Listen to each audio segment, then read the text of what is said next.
अगदी अल्प काळात लोकांना श्रीमंत होण्याचं स्वप्न दाखवून केबीसीचं मायाजाल रचणारा भाऊसाहेब चव्हाण पहिल्यांदाच कॅमेऱ्यासमोर आलाय।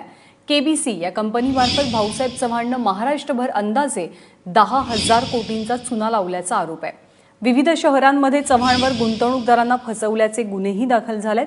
सिंगापूरहून भाऊसाहेब चव्हाण भारतात परतल्यानंतर पोलिसांनी त्याला अटकेत घेतलं आणि सध्या तो पोलीस कोठडीमध्ये आहे। दरम्यान माझ्यावर केवळ 160 कोटी रुपयांचं देणं आहे, इतर होणारे आरोप निरर्थक असल्याचा दावा भाऊसाहेब चव्हाण करतोय। भाऊसाहेब चव्हाण आपल्या बाजूने काय स्पष्टीकरण देतोय? गुंतवणूकदारांना केबीसीमुळे आत्महत्या करण्याची वेळ का आली? गुंतवणूकदारांच्या पैशांचं काय झालं? अशा सगळ्या प्रश्नांचा जाब आम्ही भाऊसाहेब चव्हाणला विचारला। पाहूयात भाऊसाहेब चव्हाणची ही एक्सक्लुझिव्ह मुलाखत। महाराष्ट्राला 10,000 कोटी रुपयाला फसवणारे केबीसीचे सर्वेसर्वा भाऊसाहेब चव्हाण आपल्यासोबत आहेत। आपण त्यांच्याकडनं जाणून घेऊयात की केबीसी घोटाळा नेमका काय आहे आणि आता त्यांना लोकांना पैसे द्यायचे आहेत ते कसे देणार आहेत। केबीसी नेमकं काय आहे चव्हाण? केबीसी हा एक शॉर्ट फॉर्म आहे, नाईट बिलियनर्स ऑफ 100 ह्या कंपनीचा केबीसी मल्टीट्रेड प्रायव्हेट लिमिटेड। जसं तुम्ही बोललात की 10,000 कोटी असं काही नाही आहे। माझ्या कंपनीमध्ये जवळजवळ 4 वर्षापर्यंत रेग्युलर हा बिझनेस चालू होता। ज्यांना ज्या ज्या तारखा दिल्या जायच्या त्या त्या तारखांना पैसे भेटत होते। याच्यामध्ये कोणतीही अशी फसवणूक नाही किंवा 10,000 रुपयाचा फ्रॉड नाही। पण नेमकं काय आहे मग हे सगळं प्रकरण? हे सगळं कसं आहे की आमचा मल्टीलेवल मार्केटिंगमध्ये बिझनेस चाललेला होता आणि हे मल्टीलेवल मार्केटिंगमध्ये बिझनेस करायचा आम्ही जवळजवळ 4 वर्षापासून रेग्युलर करत होतो। 2010 पासून तर अगदी 7 मार्च 2014 पर्यंत। त्याच्यानंतर आमच्यावर आर्थिक गुन्हे शाखेने रेड टाकून हे सर्व सीज केलं आणि नंतर मी लोकांना पैसे देऊ शकलो नाही। त्याच्यामुळे 3 ते 4 महिन्यानंतर लोकांच्या तक्रारी झाल्यात आणि नंतर हे गुन्हे नोंदवले। नेमकं किती इन्व्हेस्टमेंट तुमच्या कंपनीमध्ये लोकांनी केली? लोकांची इन्व्हेस्टमेंट होऊन आणि त्यातून लोकांचे पैसे परत गेलेले आहेत। पण मला माझ्या आकडेवारीनुसार 31 मार्च 2014ची जी आकडेवारी मी काढलेली आहे त्याच्यानुसार मला फक्त 160 कोटी देणं लागतं। त्याच्यामध्ये मला फक्त 160 कोटी देणं लागतं आणि आतापर्यंत माझी प्रॉपर्टी, बँक बॅलन्स, लॉकर वगैरे सगळं आम्ही भारतातून कोणत्याही देशात घेऊन गेलेलो नाहीत आणि आम्ही पळूनही गेलेलो नव्हतो। जे आमच्यावर ब्लेम लावले जात होते आजपर्यंत की पळून गेलेलं आहेत, नाही। मी 10 जून 2014ला भारतात येऊन 18 जून 2014ला कोर्टाच्या आदेशाने कोर्टाची परमिशन घेऊन माझे मुलं बाहेरगावी म्हणजे बाहेर परदेशात शिकायला असल्या कारणामुळे आम्ही सहकुटुंब बाहेर परदेशामध्ये राहत होतो। नेमके कुठे राहत होता तुम्ही? सिंगापूर येथे। किती दिवस राहिला? 3 वर्ष। 3 वर्ष तिथे राहिला। पण मला सांगा की किती रुपये लोकांनी तुमच्याकडे इन्व्हेस्ट केलेत? किती आकडा काय आहे तो? नाही, आकडा नाही, पण जे देणं लागतंय ते मी सांगतो। 160 कोटी लोकांचे माझ्याकडे इन्व्हेस्टमेंट घेणं बाकी आहे।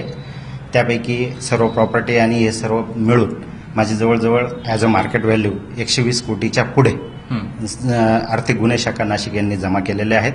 त्याच्यातून सर्व रक्कम लोकांना परत करायला मी केव्हाही तयार आहे। ज्याप्रमाणे कोर्ट आणि अधिकारी लोक, कारण अजून आमचा काही तपास बाकी आहे, अजून वेगवेगळ्या जिल्ह्यांमध्ये गुन्हे नोंदवले गेलेले आहेत। तिथला तपास पूर्ण झाल्यानंतर मी कोर्टाला विनंती करून हे लवकरात लवकर लवकरात लवकर लोकांना देण्यासाठी मी कोर्टाकडनं परमिशन घेईल। तुम्हाला माहिती आहे तुमच्या या सगळ्या केबीसी घोटाळ्यामुळे आणि या सगळ्यामुळे लोकांना आत्महत्या करावी लागली?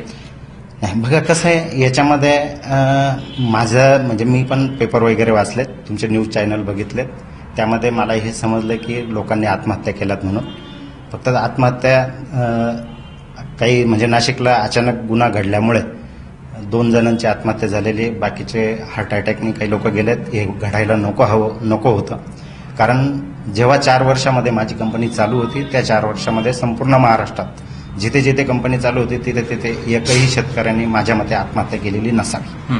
पण हे सगळे जे तुमच्याकडले जे गुंतवणूकदार आहेत, कुणी मंगळसूत्र विकलंय, कुणी स्वतःचं सर्वस्व विकलंय, कुणी पेन्शनचे पैसे दिलेत, त्यांची काठी होती, कधी तुम्हाला याच्या सगळ्यांची लाज वाटते की ह्या सगळ्यांचे पैसे आपण देऊ शकत नाही? बघा, ह्या प्रश्नाला मी उत्तर देऊ शकत नाही, कारण लाज काढणं हा गुन्हा आहे।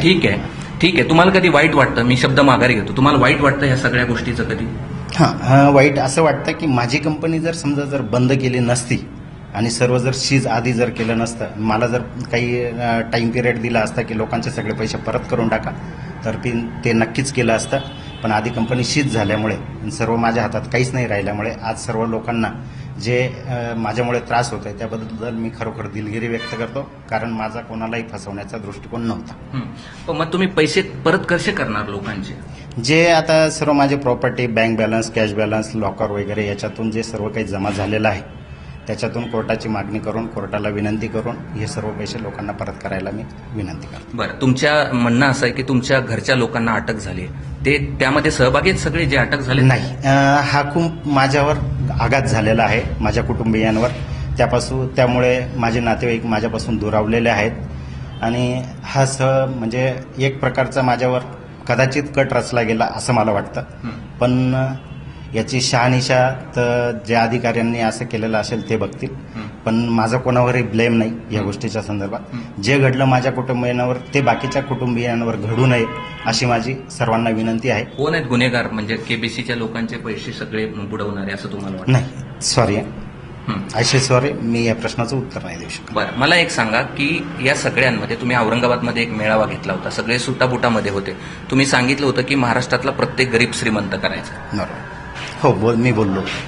काय तू कसा करणार होते श्रीमंत? नाही, याच्यामध्ये आम्ही क्लब रिसॉर्टच्या स्थापना केल्या होत्या.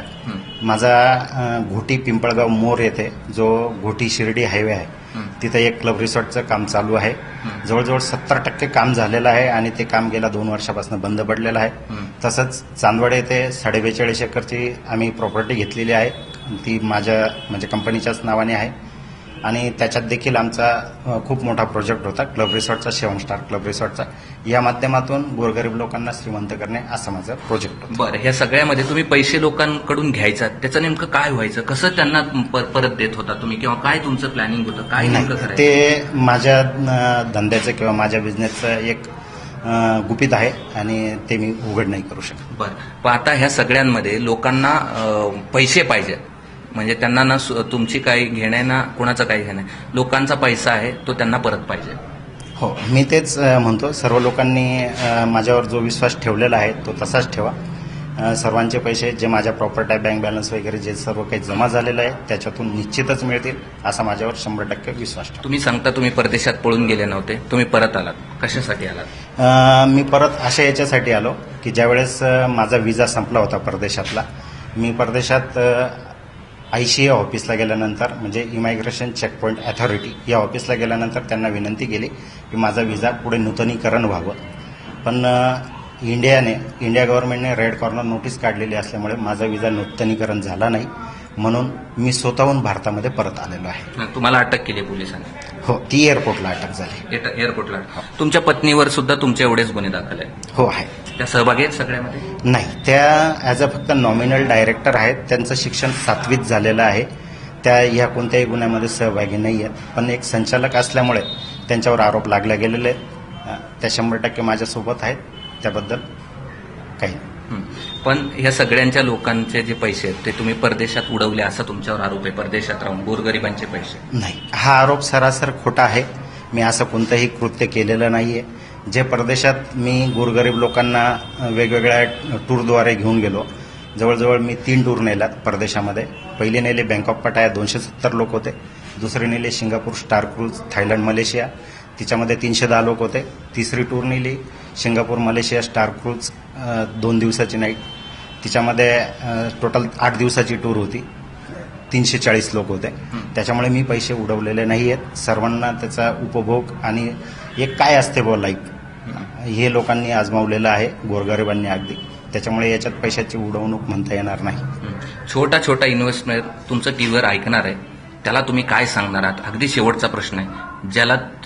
ज्यांनी तुम्हाला पैसे दिलेत, म्हणजे मंगळसूत्र विकलंय कुणी, म्हणजे अक्षरशः पैसे गुंतवले, त्या इन्व्हेस्टमेंटला तुम्हाला काय सांगायचं? सर्वांना माझी कळकळीची एकच नम्र विनंती, सर्वांनी संयम ठेवावा.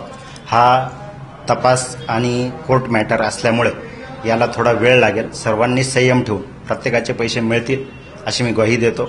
एवढंच बोलून सर्वांचे धन्यवाद. हे होते भाऊसाहेब चव्हाण. त्यांनी या ठिकाणी सांगितलं की जो छोटा छोटा ज्यांनी पैसे गुंतवलेले आहेत त्याचे पैसे मी परत करणार आहे. मात्र या ठिकाणी हे सगळे पैसे जोपर्यंत मिळत नाहीत तोपर्यंत सर्वसामान्यांचा जीव मात्र भांड्यात पडलाय आणि त्याची एकच अपेक्षा आहे की जे कष्टाचे पैसे गोरगरीब जनतेने लावलेले आहेत केबीसीमध्ये, त्यांचे पैसे व्याज सोडून द्या, भविष्य सोडून द्या, परंतु त्यांचा एक रुपया जो आहे तो मिळाला पाहिजे. कॅमेरामन धनंजय दारुंटेसह कृष्णा केंडे, एबीपी माझा, नाशिक. खरं तर अनेक प्रश्नांची उत्तरं देणं भाऊसाहेब चव्हाणने टाळलेलं आहे, परंतु गोरगरीब लोकांचे ज्यांनी माझ्यावर विश्वास ठेवून हे पैसे गुंतवलेत त्यांचे पैसे मी नक्की परत करेन असं आश्वासन मात्र देण्यात आलेलं आहे. त्यामुळे लोकांना आता आशा आहे की आपले पैसे नक्कीच परत मिळतील.